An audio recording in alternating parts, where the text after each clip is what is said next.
Bom dia e obrigada por aguardarem. Sejam bem-vindos à teleconferência da CIA, referente aos resultados do quarto trimestre de 2021.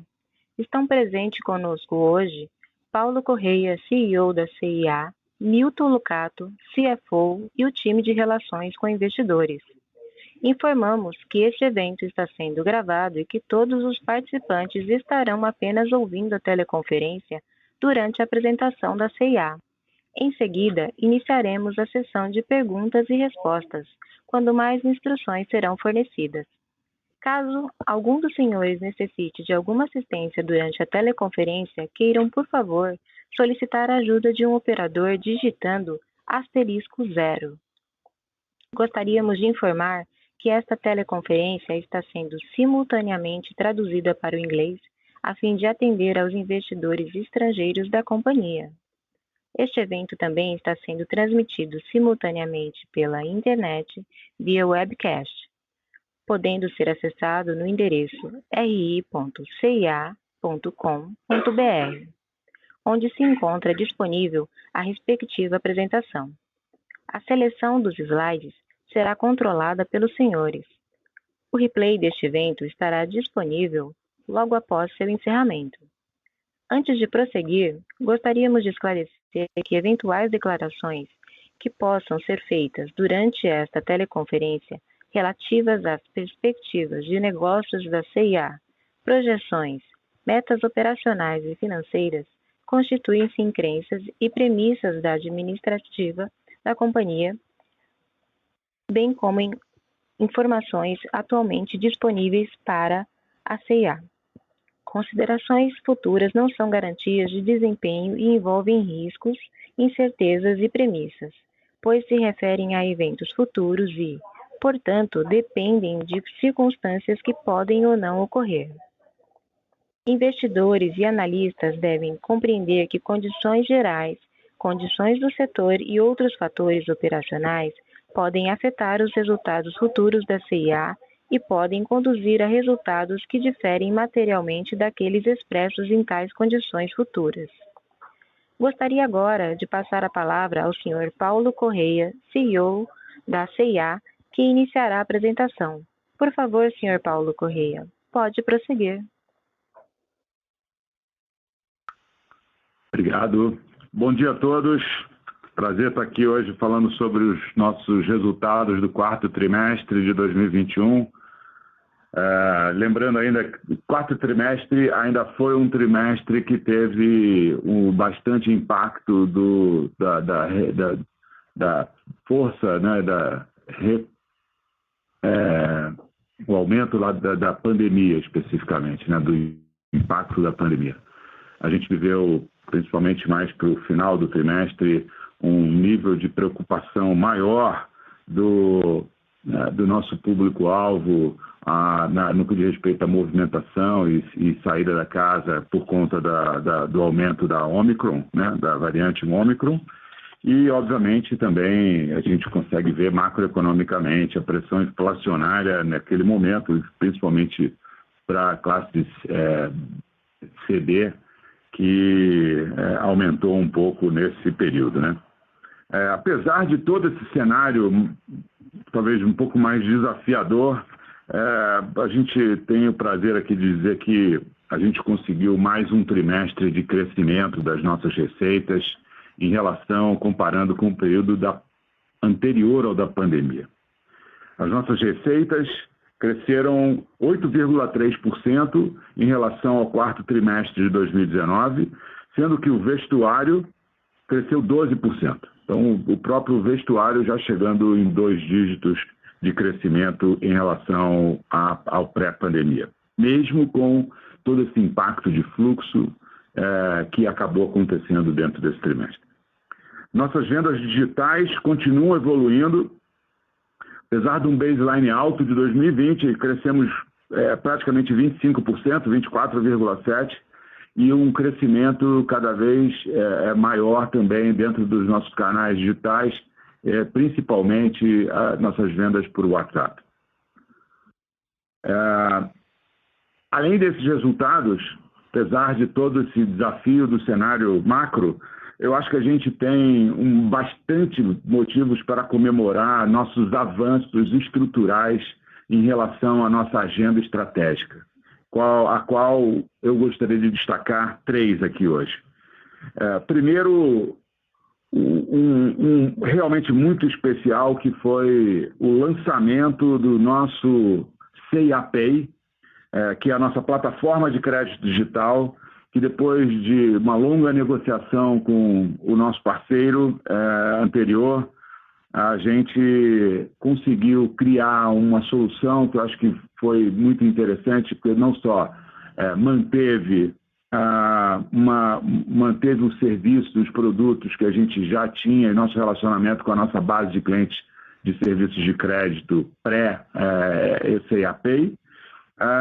Conseguimos manter e construir um modelo de transição, mas mais do que isso, a gente conseguiu executar num tempo absolutamente recorde a implementação, o desenvolvimento e a implementação de um produto inovador, totalmente digital e que está sendo extremamente bem aceito pelos nossos clientes.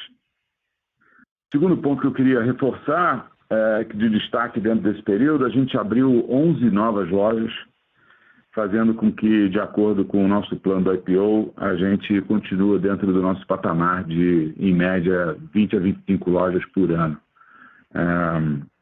E o terceiro elemento que eu gostaria de destacar ainda hoje, dentro das entregas estratégicas desse trimestre, foi a entrega desse nosso centro de distribuição novo, completamente automatizado para a nossa operação do online, tecnologia de ponta, com um impacto na eficiência e na velocidade de montagem dos nossos pedidos realmente muito grande, já desde o primeiro momento, e isso significando um aumento do nível de serviço para os nossos clientes, o que certamente impactará no médio e no longo prazo nosso crescimento e os nossos resultados. Passando para o próximo slide, também acho que é importante a gente falar dos nossos avanços do ESG e ASG, né? Na frente ambiental, a gente comemorou 1 ano que a gente nacionalizou a nossa coleção Ciclos, que é aquela linha de produtos que a gente tem a certificação Cradle to Cradle, nível Gold. Essa produção está sendo feita no Brasil por fornecedores desenvolvidos pela C&A e certificados para oferecer esse produto, que tem essa dimensão da circularidade como princípio fundamental. Lembrando que esses produtos eles têm a característica de se você colocar numa composteira, eles se decompõem naturalmente, que é uma tecnologia totalmente inédita e única aqui ainda no Brasil. Na frente social, eu queria destacar o prêmio Fashion Futures, que visa repensar o futuro da moda, através do reconhecimento de novos talentos e divulgação de iniciativas com foco em uma moda mais sustentável, inclusiva e regenerativa. Nessa primeira edição que a gente lançou em novembro, de todas as inscrições recebidas, 5 finalistas foram selecionados e que eles vão ser agora, ao longo de 2022, acompanhados pelo Instituto C&A, e eles vão receber investimentos para potencializar seus projetos. Na frente de governança, a gente instaurou o Comitê Interno de ESG, que vai assessorar a diretoria executiva e o Comitê de Recursos Humanos. A gente ficou também, e eu acho que esse é um motivo de grande orgulho para nós, é o 4º ano consecutivo que nós somos líderes no índice de transparência em moda no Brasil. Então, acho que isso mostra a seriedade e a consistência do trabalho que a gente vem fazendo no que diz respeito a construir uma moda mais sustentável e mais transparente nesse país. E, finalmente, a gente também foi o varejista de capital aberto mais bem ranqueado no Prêmio Abrasca de relatório anual, em reconhecimento à clareza, transparência e qualidade na divulgação das nossas informações. Então, eu vejo, apesar de um cenário ainda macro desafiador, eu vejo avanços muito significativos na evolução da nossa estratégia, não só nas dimensões que a gente colocou, mas também na dimensão de ESG. Deixa eu falar um pouco mais sobre isso, pulando para o próximo slide. Queria começar falando um pouco dessas novas lojas, né, e formatos que a gente vem desenvolvendo. A gente teve no último trimestre, como eu falei, 11 novas lojas. A gente fechou o ano, então, com 26 novas lojas. Isso no nosso contexto de estratégica de abertura focadas principalmente em cidades onde a gente não estava presente ainda, cidades novas que não só fortalecem a nossa marca, trazem um contato omni com nossos clientes em mais localidades no país e, ao mesmo tempo, gera para a C&A uma quantidade de novos clientes bastante significativa. Essa modalidade tem sido muito interessante para a gente, podendo não só trazer alguns clientes que a gente já tinha no canal ON, para poder estarem experimentando as nossas lojas físicas e podendo trazer exatamente essa dinâmica omni para aquela região. Estamos começando, então, o ano de 2022 com 319 lojas. Todas as nossas 319 lojas possuem iniciativas de omnicanalidade. Todas estão capacitadas para fazer o Ship from Store, todas têm o que a gente chama do corredor infinito, com todos os nossos produtos do online disponíveis, todas têm a capacidade de fazer o clique-retire, inclusive o clique-retire veloz, mais rápido. Todas estão capacitadas para fazerem também o nosso modelo de relacionamento através do WhatsApp.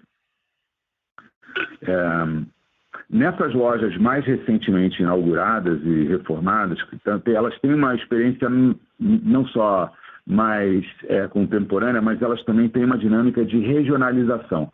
Vocês veem algumas fotos, a gente traz painéis trazendo ideias e conceitos específicos daquela cidade.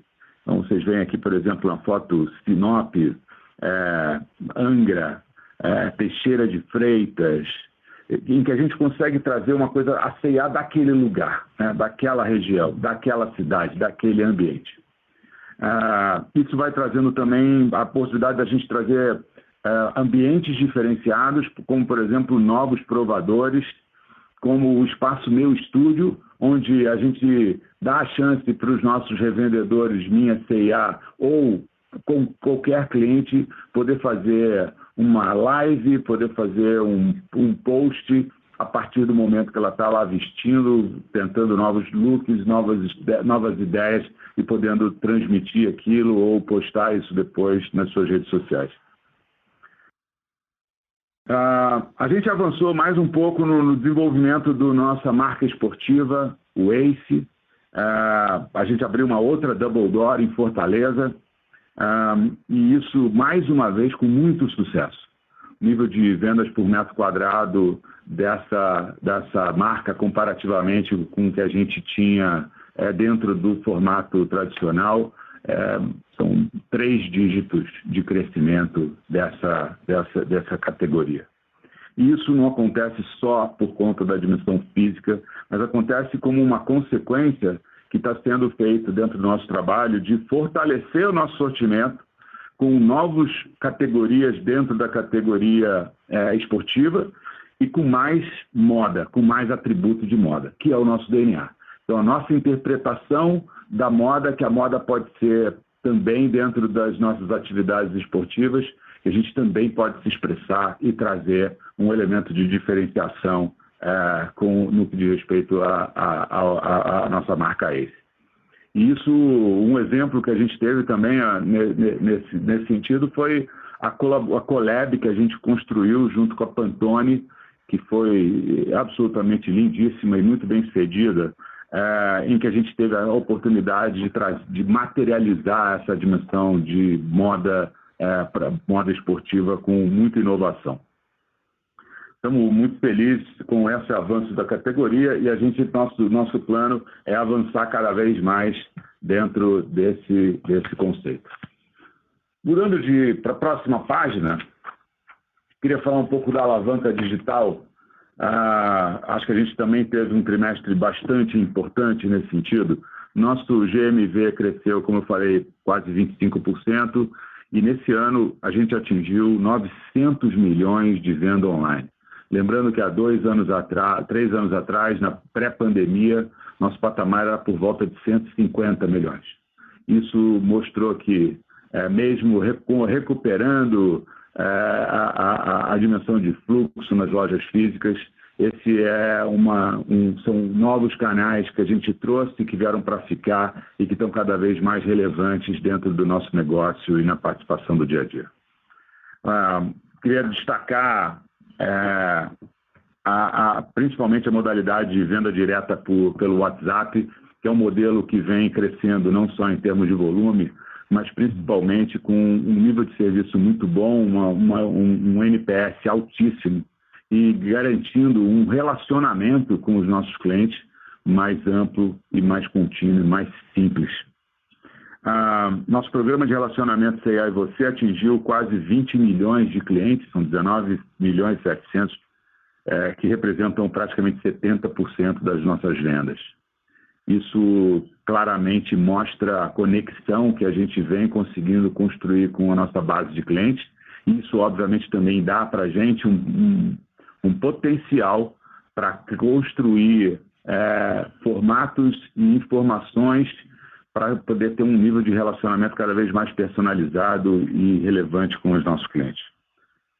No nosso marketplace, o Galeria C&A, a gente fechou com 462 sellers e o nosso foco, mais do que só número de sellers, é construir cada vez mais, junto com esses sellers, sortimentos e mais relevância e cada vez mais integrados à nossa companhia como um todo e à experiência C&A. A gente conseguiu ver melhorias concretas no que diz respeito à participação do marketplace dentro das nossas vendas. Mês após mês a gente vê esse avanço e isso tem a ver exatamente com a dimensão sortimento e relevância e que conecta com a experiência. Nosso número de usuários ativos mensais do aplicativo ficou em quase 4 milhões, 3 milhões e 900, 13% acima do quarto trimestre de 2020, e a gente teve mais de 5 milhões de instalações nesse trimestre. Passando para a próxima página da alavanca de supply. Queria destacar que na frente de distribuição de produtos para as nossas lojas, o push-pull, ele que começou no terceiro trimestre oficialmente, e a gente já está chegando a 20% das categorias elegíveis já agora em dezembro de 2021. Então, também um processo bastante complexo, que está nascendo com muita segurança, com muita tecnologia e com muita consistência dentro do nosso caminho. Outro projeto importante para a otimização também foi a implementação do RFID. Continua avançando. No fechamento de 2021, a gente já tinha 200 lojas com infraestrutura preparada e a gente agora já tem todos os nossos fornecedores nacionais que já aderiram à preparação e ao projeto em si do RFID. Então, mais uma vez, acho que a gente está conseguindo fazer num tempo bastante veloz, assim como eu falei do push-pull, assim como eu falei do C&A Pay, acho que está mostrando consistentemente a nossa característica de gerir iniciativas novas com velocidade e qualidade e consistência na execução. Na frente de entrega para os nossos clientes, acho que o grande destaque desse trimestre foi a finalização da instalação do nosso CD automatizado com uma tecnologia absolutamente inovadora, né, com robôs fazendo todo o transporte, o picking e a seleção e o transporte desses pedidos dentro desse próprio CD, o que faz com que a gente consegue montar 15 pedidos por minuto e um ganho de eficiência na nossa operação muito impactante. Isso, como consequência, faz com que o nosso nível de serviço avance e a gente já viu o impacto concreto, que a gente já tem mais de 50% dos nossos pedidos são entregues em até 2 dias. O que eu acho que dentro do nosso segmento é de absurdo destaque. A gente também tem, eu acho que um outro destaque, que é a nossa frota. A gente está com 31 veículos elétricos ou a gás para atender as nossas lojas aqui de São Paulo e Rio, e 3 motos elétricas para entrega Omni, todas visando a redução do CO2 emitido na atmosfera. Próxima página. Last but not least, talvez a gente deixou aqui o momento talvez mais impactante nesse trimestre, que foi o aumento da oferta de crédito. Esse foi um momento muito especial para a gente, motivo de celebração. Todo mundo sabe que em novembro a gente teve a conclusão da negociação com o nosso parceiro e obviamente a gente estava confiante que isso iria acontecer e a gente já tinha iniciado a nossa estruturação desse novo modelo desde o início do segundo semestre, e a gente conseguiu em dezembro, no início de dezembro, nos primeiros dias de dezembro, a gente trouxe para a nossa cliente o nosso C&A Pay, nossa solução totalmente digital de crédito. O tempo de execução foi recorde, como eu falei, sem qualquer ruído operacional. Estamos com um ecossistema de parceiros totalmente montado, e o time que foi contratado para administrar essa operação garantiu uma execução bastante fluida e respondeu de uma maneira rápida e diligente a todos os ajustes eventuais que aconteceram e foram necessários nesse período. O fato é que o C&A Pay representa uma oferta de crédito totalmente digital, muito intuitiva e muito fácil de contratação e uso. 5 minutos é o que você precisa para sair com o seu C&A Pay de uma loja C&A. E todo mundo sabe que o objetivo dessa vertical estratégica é aumentar as vendas do varejo e oferecer uma experiência melhor da nossa cliente com a marca e trazendo isso mais acesso e completamente conectado ao C&A e você.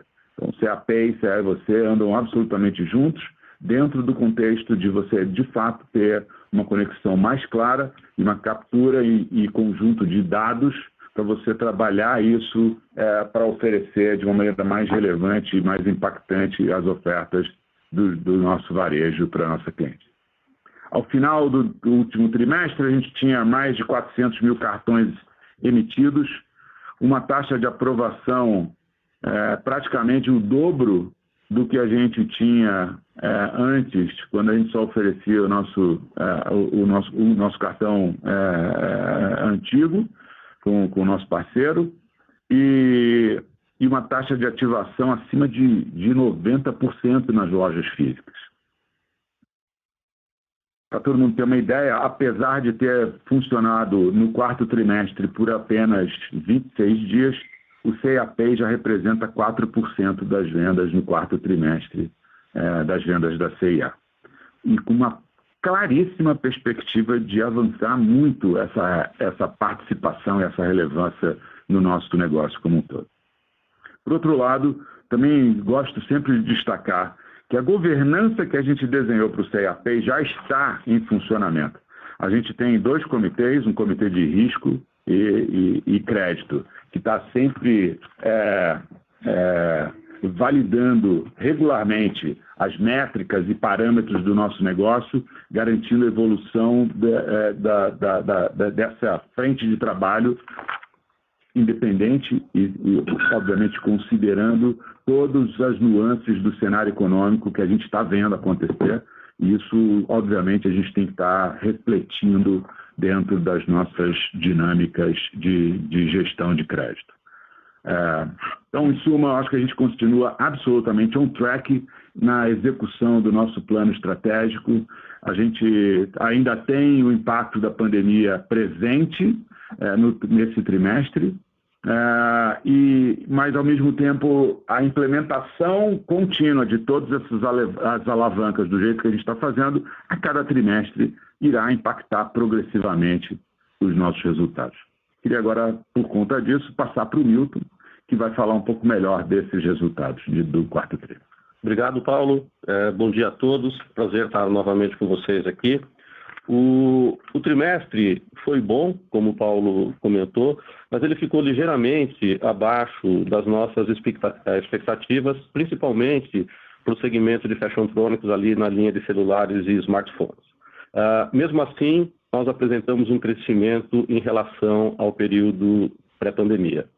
Na receita líquida total, ficamos 6,6% acima do quarto TRI de 20 e 6,9% acima do quarto TRI de 19, com destaque, como já foi falado, para o vestuário, que ficou 15% acima do quarto TRI de 20 e 12% acima do quarto TRI de 19.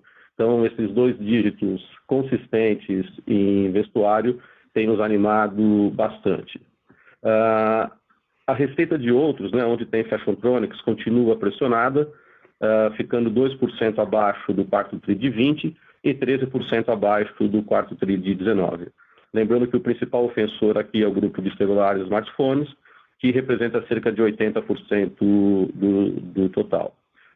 Esse cenário mais competitivo, né, com impacto de disponibilidade e uma base forte de comparação, são os principais fatores desse comportamento.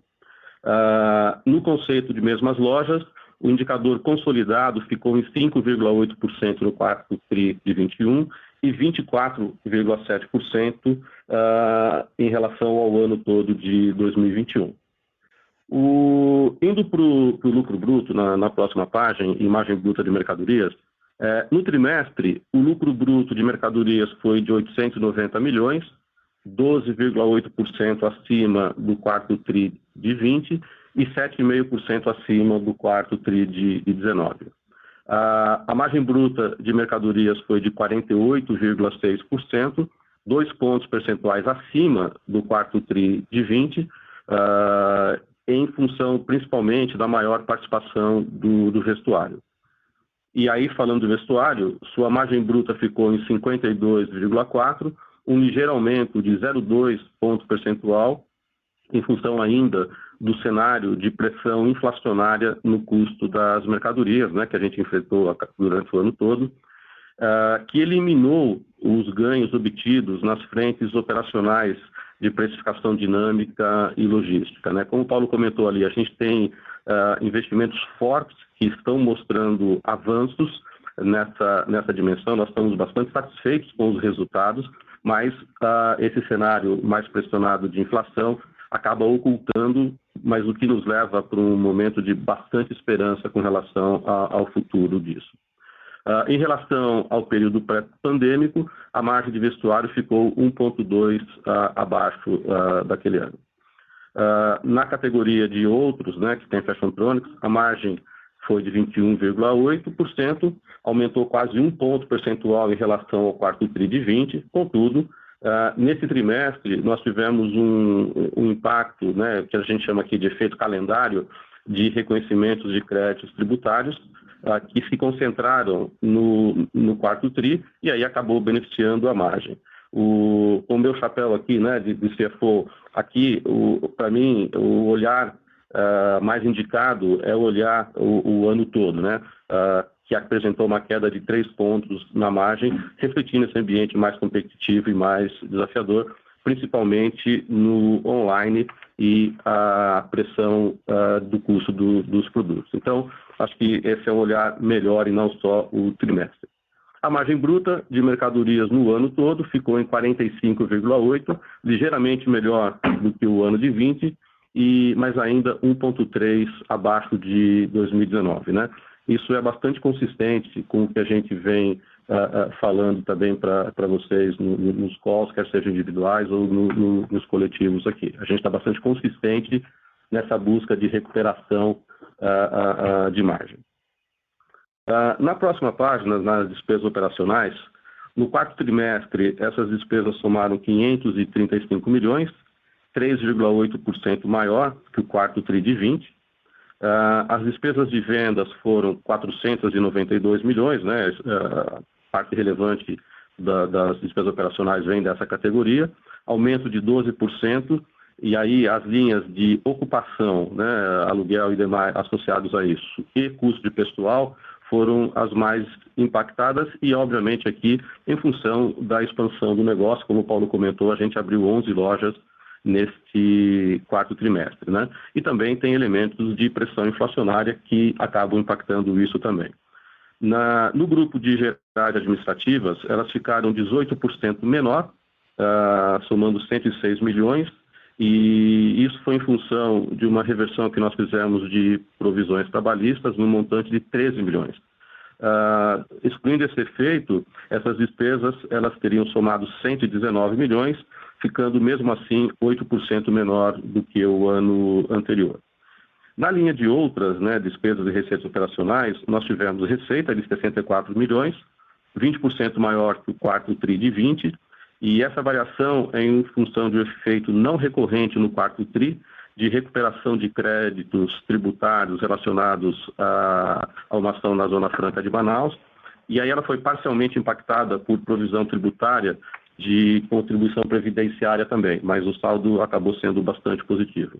No ano, essas despesas somaram 1,7 bi, praticamente 14%, né, 13,9% superior a 2020. No grupo de EBITDA, na próxima página, né, tanto o EBITDA ajustado como margem, o EBITDA ajustado no quarto trimestre ficou em 199 milhões, com margem de 10,7%. No ano de 21, esse EBITDA ajustado ficou em 53 milhões e meio, com margem EBITDA ajustada de 1%, né? Como já falamos antes, o tempo de maturação dos projetos do plano de crescimento traz um descasamento entre o aumento das despesas e a geração de receita. O Paulo focou bastante, né, nessa preparação infraestrutural da companhia. Eu sempre digo que em algum momento a gente tinha que quebrar essa inércia, né, de CAPEX e OPEX, e acho que vocês veem consistência nisso que nós estamos fazendo, porém, no curto prazo, tem um impacto na rentabilidade da companhia. Estamos super cientes com relação a isso, atentos, diligentes, mas faz parte desse processo. A gente está fazendo aquela passagem, né? E estamos coerentes e satisfeitos até agora. Apresentamos também o EBITDA ajustado, que para fins de cálculo dos covenants, né? Esse EBITDA ajustado ficou em 249 milhões, e nesse caso, como a gente já colocou no release também, a principal diferença são os créditos fiscais, que aí compõem esse elemento para efeito de atingimento das cláusulas contratuais dos empréstimos. Aqui também nós estamos bastante diligentes e com muita responsabilidade no assunto. E quase finalizando aqui, no lucro líquido e margem líquida, o lucro do trimestre foi de 154 milhões, com margem de 8,3%. No ano, esse lucro foi de 329, com margem de 6,4%. Aqui tem um impacto importante no imposto de renda e contribuição social, que a gente já tinha reportado lá no quarto TRI de 21, em função de créditos fiscais e do processo de exclusão do ICMS na base do cálculo do PIS e COFINS, lá dos anos de 2015 a 2017, que a gente já reportou. Um tema bastante técnico, mas também ele compõe o nosso resultado aqui. Se a gente excluísse os efeitos dos ganhos tributários não realizados no ano de 21, a CEA teria apresentado prejuízo líquido. E, por último, né, e não menos importante, e a gente fala disso com bastante orgulho, né, e ele está naquela categoria que eu comentei de quebra de inércia, né, Os nossos investimentos no trimestre, eles somaram 347 milhões, 93,6% maior que o quarto TRI de 20, né? Estamos falando de o dobro do que a gente havia feito no trimestre anterior. No ano de 21, esses investimentos também foram recordes, somaram 682 milhões, mais de 125% em relação a 2020 e mais de 110% em relação a 2019. Esse é um momento de construção e estruturação dessa C&A Fashion Tech. Estamos executando tudo como planejado.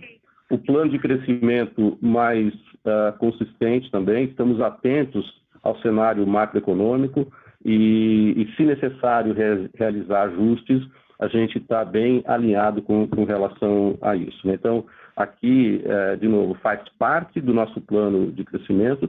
Estamos consistentes na operação e na implementação e os resultados, eles virão, obviamente, não tenham a sombra de dúvida. No trimestre, a alavanca com maior foco foi digital e tecnologia. A gente investiu 173 milhões daqueles 347.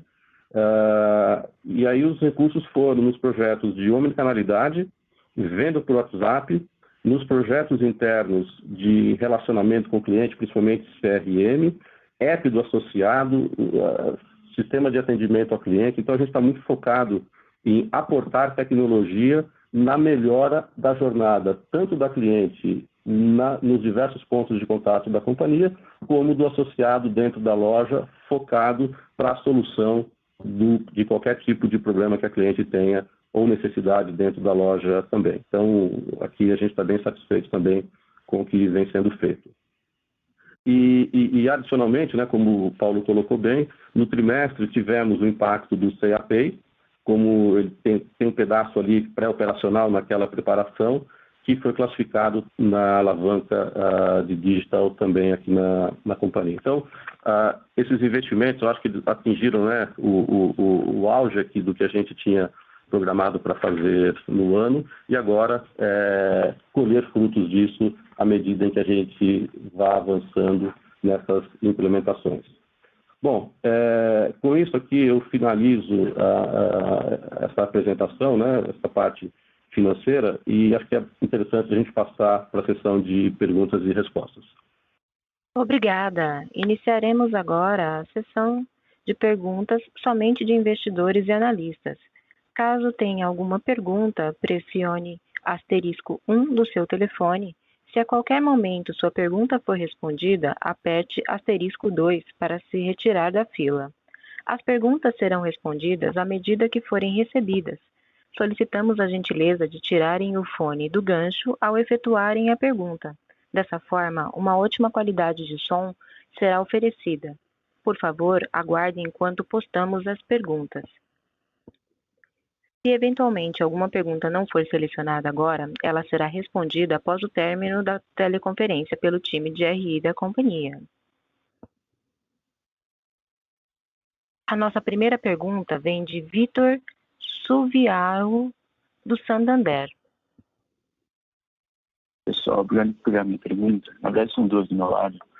Explorando um pouco a evolução na parte logística e na cadeia de suprimentos que a companhia teve durante o 21, tanto na parte da WMS, Sorter e RFID, vocês podem dividir um pouco com a gente o impacto esperado em relação ao nível de serviço para 22? E, além disso, isso deve impactar a margem e capital de giro para o ano? E a segunda, em relação à saúde na cadeia de suprimentos global, como vocês estão enxergando a dinâmica no momento e se tiver alguma mudança significativa gerada pelos conflitos na Europa? Obrigado. Oi, Vitor. Cara, obrigado aí pela pergunta. Deixa eu pegar a primeira aqui. Como você captou bem, né? A gente vem fazendo forte investimento ali nessa categoria de supply. O nosso objetivo, além de servir a cliente de uma forma mais assertiva e mais rápida, é, obviamente, ganhar eficiência. E esse ganho de eficiência está representado por dois elementos ali. Primeiro, menos stock out, Então, com todas as iniciativas, Push and Pull, RFID, Corredor Infinito. Então, a ideia é conseguir atender a todos os interesses de compra, então não perder venda por stockout. E o outro elemento, cara, é o fechamento do gap de margem. Então, você vê que a gente está devendo margem ainda para o período pré-pandemia. A inflação, ela ocultou nesse período os avanços que nós tivemos. Eu acho que a gente agora vai conseguir, e o nosso objetivo ao longo desse ano é fechar o gap que você ainda vê na margem bruta de mercadorias. Então, esse acho que é o elemento fundamental da sua primeira pergunta. Vitor, se eu pudesse repetir a segunda pergunta, porque o som aqui não estava muito bom aqui para a gente, pelo menos. Opa, claro. Em relação à saúde de cadeia de suprimentos global, como vocês estão enxergando a dinâmica atual e se tiveram alguma mudança gerada pelo conflito na Europa? A dimensão fornecimento, a gente já tinha mais de 6 meses montados de pedido, então ainda não tem nada claro ou concreto nesse sentido, tá? A princípio, não há nada muito claro no que diz respeito a impactos de toda essa confusão que está acontecendo no cenário global. Por enquanto, nenhuma novidade nesse sentido. Tudo que a gente tem de pedidos e volumes e custos deveriam ser honrados. Estou falando principalmente dos nossos fornecedores internacionais. Lembrando que hoje, alguma coisa em torno no ano, 20% das nossas vendas são de produtos importados. E isso é bem mais concentrado no primeiro semestre do que no segundo semestre. No primeiro semestre a gente já recebeu tudo praticamente, e no segundo semestre, eu estou falando mais desse segundo semestre em que a participação percentual é ainda menor. Então, a gente não deveria ver impactos maiores, por enquanto, refletidos nos resultados desse ano de 2022, por enquanto. Foi claro, obrigado. Nossa próxima pergunta vem de Thiago Suede, do XP. Bom dia, pessoal. Obrigado por pegar nossas perguntas aqui. Do nosso lado, a gente tem basicamente 3 pontos que a gente gostaria de abordar aqui com vocês. Um pouquinho, acho que primeiro passando pela performance de início de ano, que vocês puderem abrir aqui para a gente seria legal, enfim, como que estão indo as vendas, fluxo em loja, e também se vocês puderem abordar um pouco da quebra entre vestuário e fashion tronic, seria legal aqui na resposta de vocês. Um pouquinho puxando aqui para a CIAP, queria explorar um pouco a questão de PDD, né? Acho que chamou um pouco a nossa atenção aqui, claramente aqui o nível de PDD que vocês fizeram aqui no TRI.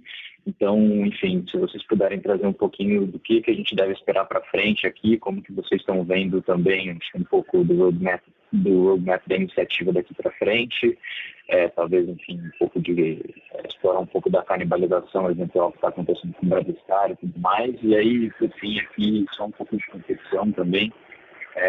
A gente queria explorar um pouco com vocês a percepção de vocês aí, por exemplo, com China, que está vindo um pouco mais forte agora para o mercado brasileiro. Então, como que vocês estão vendo essa dinâmica competitiva aí para o ano de 2022? E aí também puxado principalmente aí por esse novo entrante aqui, né, um pouco mais forte no Brasil. Acho que é isso, pessoal. Obrigado pelas respostas.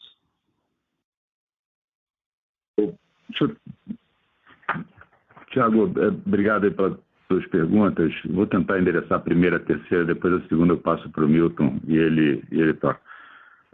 Performance desse primeiro trimestre claramente melhor do que o último trimestre de 2021. A gente tem uma evolução no nível de fluxo comparado com o trimestre anterior.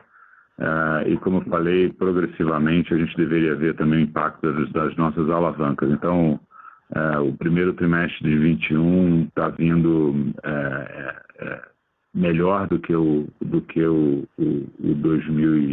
quarto tri de 2021. Se a gente falar de vestuário, o vestuário continua sendo um grande destaque para a gente.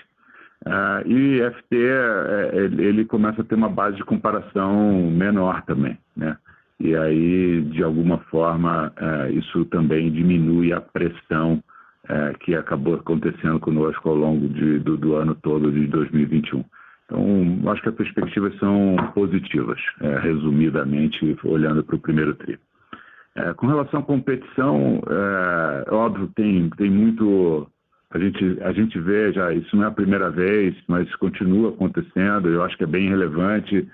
São novos entrantes com novos formatos, às vezes questionáveis no que diz respeito à justiça tributária desses formatos e tal, mas independentemente disso, eu sempre lembro que o nosso mercado brasileiro ele ainda é 85% a 90% formado por vendas físicas.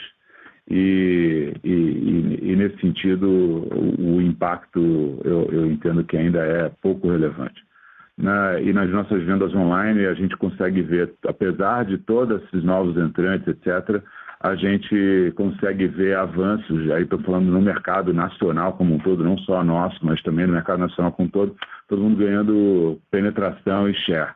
Então, eu acho que sim, tem muitos espaços a percorrer. Esse é um mercado muito fragmentado, mas eu acho que a gente vem mostrando que a gente tem tido capacidade de crescer independentemente desses novos entrantes. E Milton, se você quiser falar um pouco do CAPay. Não, falo sim. Thiago, você na verdade endereçou o assunto PDD, né? Deixa eu só também colocar um outro elemento aqui. Paulo tinha comentado, né, que a gente estava com 400 mil contas abertas em 26 dias de operação em dezembro, que representaram 4% das vendas, né?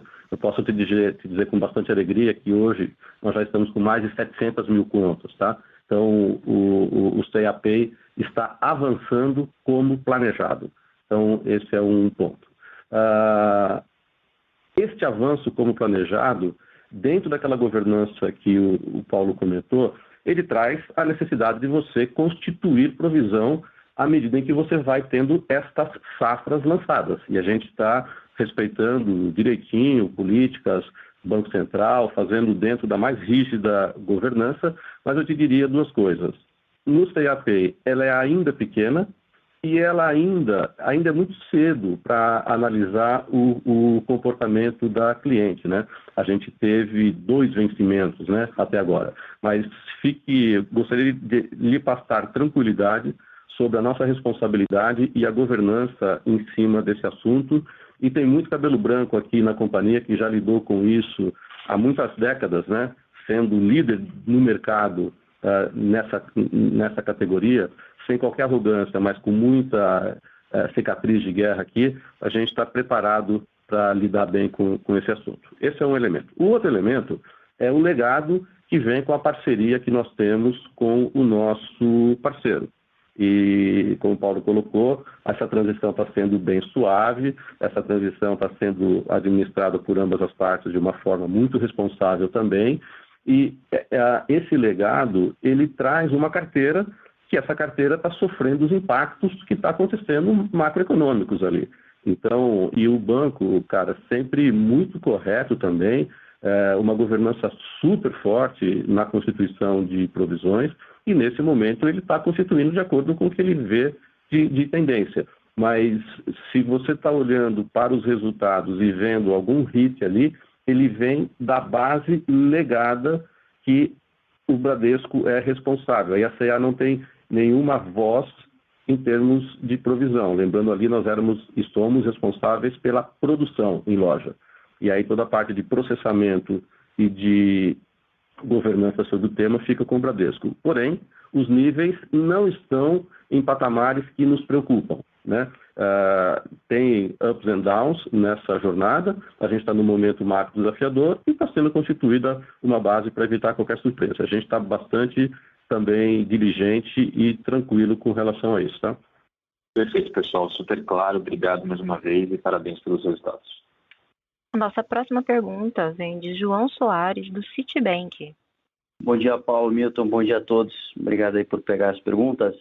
Aqui a gente queria aproveitar esse tema do CAP. Acho que é importante a proposta sempre foi ser um enabler de vendas, né? Então, acho que voltar um pouco o tema performance do curto prazo e entender como o papel, eu sei que ainda é o começo, tem alguns meses aí de operação, mas é importante a gente entender como que ele está exercendo esse papel, né? Como que ele está permitindo e destravando vendas que vocês não tinham na estrutura atual.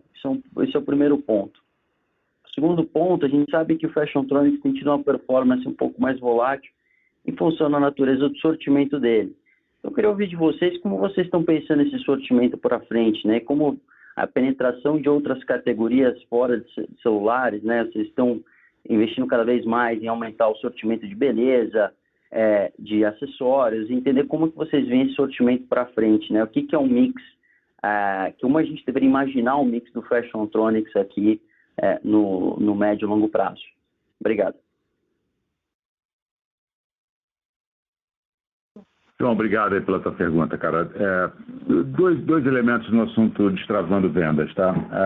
A gente tem feito algumas análises bem interessantes que mostram, só olhando o mês de dezembro, que a gente começou a operar o Pay, e agora em janeiro e fevereiro também, muito interessante, cara, duas questões. Primeiro, se você compara o número de pessoas que estão recebendo a aprovação, né? Eu falei que é o dobro, o percentual o dobro do que a gente tinha antes no formato anterior. Isso significa que tem uma parte dessas pessoas, que a hipótese era, tem uma parte dessas pessoas que não comprariam se se as pessoas não tivessem tido o crédito aprovado. Então, a gente fez uma análise bem interessante que mostrava o seguinte: pegando as pessoas que não foram aprovadas, quantas foram para o caixa e compraram? Comparando com aquelas que foram aprovadas e que foram para o caixa e compraram. É claríssimo o nível de conversão daquelas que foram aprovadas versus aquelas que não foram aprovadas, já estão lá dentro da loja e não foram aprovadas, é bem significativo. Mas esse é um pedaço da história. O outro pedaço da história que é bem mais relevante e impactante é o ticket médio.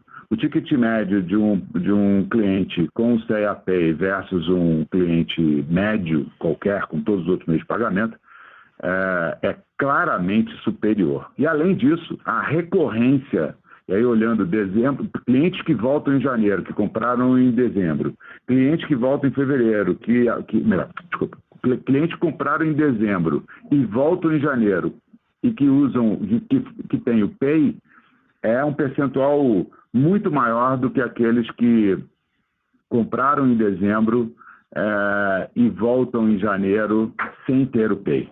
Então, ou seja, a gente está falando que o Pay gera um ticket médio maior, gera uma recorrência maior e gera uma conversão maior. Então, são essas três dimensões que nos fazem pensar e afirmar que a gente tem um impacto direto no resultado das vendas. Obviamente que isso, como a gente está falando, como a carteira ainda está muito no começo, relativamente ao total da empresa, ainda não é algo que faça um super impacto, mas, como eu disse antes, progressivamente, mês após mês, a gente deveria ver esse impacto ser cada vez mais crescente.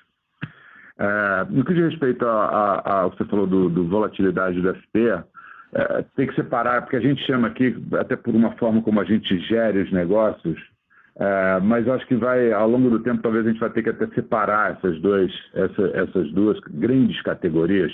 Primeiro, o eletrônico como um todo, que traz todo aquele elemento de toda a crise dentro da indústria nesse momento. Essa categoria é uma categoria difícil e nesse instante, mas que tem claras perspectivas de evolução, como a gente já viu no passado, quando a tecnologia vai se transformando e obviamente, o cenário macro melhorar. Então, essa é um pouco, pensando no médio e longo prazo, eu vejo com bons olhos a recuperação dessa categoria. A categoria beleza é uma categoria que a gente começou de uma maneira mais forte no ano passado e a gente vem tendo resultados e uma velocidade de crescimento bastante promissora, bastante interessante. Então, eu acho que essa é uma categoria que vai ser uma categoria mais relevante na C&A do que ela é hoje. A participação dela é muito pequena, mas ela vai realmente ver, ano após ano, aí uma multiplicação da sua relevância, da sua participação a partir dos resultados que a gente vem vendo, da implementação e do rollout da categoria em todas as lojas da C&A. Então, a gente ainda está nesse processo, ainda estamos avançando nessa disponibilidade aí dessa linha de produto nas nossas lojas, e ao longo desse ano a gente vai ver um belo avanço nesse sentido, e a gente certamente vai ver um belo avanço na participação de vendas da categoria beleza, se a gente olhar no médio e longo prazo. Obrigado, Paulo. E só um follow-up em relação a isso. Conforme vocês vão avançando nessas categorias, a gente deveria imaginar talvez uma rentabilidade, uma melhora de rentabilidade desse canal, do Fashiontronics como um todo? Certamente. A categoria beleza tem, por design, uma margem bruta maior, e certamente vai empurrar, à medida que ele vai ganhando relevância, vai empurrar para cima a margem total desse subconjunto Fashiontronics que a gente chama. Maravilha, obrigado. A nossa próxima pergunta vem de João Paulo Andrade, do Bradesco BBI. Bom dia, pessoal. Obrigado por pegar minha pergunta. Eu queria fazer uma pergunta em relação à despesa. Vocês comentaram que tiver algum nível de inflação em aluguéis e mão de obra. Como é que a gente pode pensar isso para frente? A maior parte do aumento já veio, ainda tem alguma coisa em relação a dissídio ou até reajuste de aluguéis? Obrigado. Oi, João Paulo. Obrigado aí pela sua pergunta. São coisas assim mais distintas, né?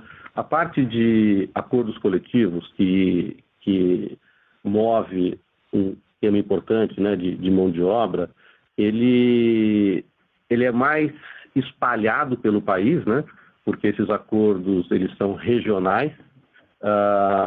No escritório central ele já foi, então a gente entende que o impacto já está absorvido, e de lojas, à medida em que ele vai avançando, eles vão acontecendo, mas também a gente já tem capturado isso nos nossos forecasts aqui. Com relação a aluguéis, cara, existem, né, os contratos, a gente negocia, o fluxo, claramente, ele é menor do que ele era quando o contrato foi desenhado. Então, as discussões com os empreendedores continuam muito ativas. A gente, óbvio, tem ali um aumento em função dos indexadores que estão vinculados aos contratos. No nosso caso, relativamente ao mercado, a gente tem muito menos IGPM, né? Então, aqui a gente entende que está mais colado numa inflação de curto prazo, e a gente tem mecanismos internos, cara, que a gente usa como defesa quando alguma linha sai do planejado. Mas eu te convido, cara, para ter um pouco uma visão também, um pouco do que eu falei ali no release. A gente está construindo essa C&A Fashion Tech. E em algum momento a gente deveria tomar a decisão e ter a audácia de quebrar a inércia que tinha até 2019, que eram os investimentos decrescentes e aquela espiral negativa de corta-custo, corta-custo, corta-custo. Então, a mesma governança que fazia isso, ou as mesmas pessoas que executavam essa governança são as que estão aqui. Então, a responsabilidade ela está na companhia. Nós não somos tolerantes nem perdulários, então a rigidez é grande também, mas você verá ainda uma ineficiência em relação ao comportamento das despesas, e é by design. Perfeito, muito obrigado. A nossa próxima pergunta é em inglês. Ela vem do senhor Andrew Rubin, da Morgan Stanley. Hi, thank you for the question. Could you talk a bit more about push-pull and RFID? I'd like to understand how far along you are in the investments for these initiatives and any early indications how you can measure the performance? Thank you. Oi, Rubem, obrigado pela tua pergunta.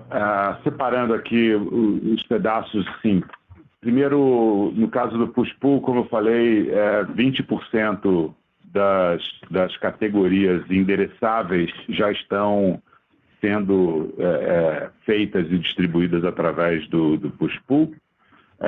E basicamente aqui a gente está falando de comparar com outras categorias em que você não tem push-pull, e você vê dentro das mesmas lojas a evolução de performance de vendas por ter uma disponibilidade e ter uma assertividade na distribuição dos SKUs diferente da média. Então você compara antes do push-pull e depois do push-pull, uma categoria que agora está sendo feita pelo push-pull, com uma outra categoria que continua sem push-pull antes e depois no mesmo período, e você consegue entender qual que é o impacto que aquela categoria especificamente está trazendo. A gente entende que o potencial que isso tem é de buscar algo em torno de quase 10% de aumento de vendas dessas categorias ao longo da implementação, e a gente está no trilho para isso. Um ponto que, falando na dimensão... deixa eu voltar no segundo elemento, que é o RFID. O RFID, à medida que você vai conseguindo implementar isso nas lojas, e a gente continua na nossa jornada, né, porque não é uma jornada de só a colocação dos tags nos produtos, mas tem a infraestrutura na loja e tem a infraestrutura nos fornecedores, em toda a base de fornecedores, por isso que é um processo mais longo e mais demandante de esforço. Então, a gente vai estar, ao longo desse ano, tendo aí as 200 lojas implementadas com o RFID full implemented, né? E aqui, a forma de você capturar o impacto são algumas, né? A primeira, mais objetiva, tem a ver com a disponibilidade do estoque. Então, à medida em que eu tenho uma acuracidade maior, eu diminuo o nível de reserva de segurança que eu tenho na disponibilidade dos estoques, por exemplo, do online, para o Ship from Store, e isso automaticamente, você aumenta a disponibilidade de estoque e isso automaticamente aumenta vendas e conversão. Então, a gente compara com lojas que têm o mesmo tipo de produto, na hora que a gente começa a fazer com a RFID, antes do RFID, faz a mesma comparação e você vê o uplift nas vendas desses produtos. A gente vê algo em torno de 7% de impacto nas vendas de produtos, nessa disponibilidade de produtos online do Ship from Store nas lojas físicas. Existem outros impactos que a gente ainda não começou a capturar e que eu acho que ainda tem bastante nesse sentido, que é de você influenciar uma reposição mais assertiva do seu modelo de alocação. Isso ainda, à medida em que a gente vai fazendo isso para todas as lojas, a gente vai conseguir ter uma capacidade de impactar mais esse indicador. E, além disso, a possibilidade de você ter um nível de eficiência na loja maior e isso poder trazer um nível de serviço maior para os nossos clientes ou uma eficiência em despesas maior também nas lojas físicas. Esses são alguns dos elementos. Em termos do investimento em si, acho que uma boa parte já foi feita, eu diria que a maior parte. Agora, ainda temos alguns investimentos pela frente nesse sentido, mas eu diria que um percentual bastante significativo, a maioria do investimento total dessa frente já aconteceu ao longo do ano de 2021. Great. Thank you very much for all the helpful detail there. I appreciate it. Com licença. Encerramos neste momento a sessão de perguntas e respostas. Gostaria de passar a palavra ao Sr. Paulo Correia para as considerações finais. Por favor, pode prosseguir. Bom, obrigado a todos por terem participado.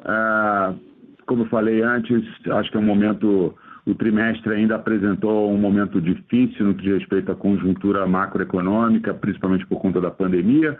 A gente já vê esse primeiro trimestre com um pouco mais de otimismo. e claramente a gente está muito confiante e feliz pela forma como a gente vem avançando em cima do nosso plano estratégico, na execução e na implementação e na captura dos impactos que irão acontecer de uma maneira progressiva. Obrigado a todos, um ótimo final de semana e fiquem bem. A teleconferência da CIA está encerrada. Agradecemos a participação de todos. Tenham um bom dia.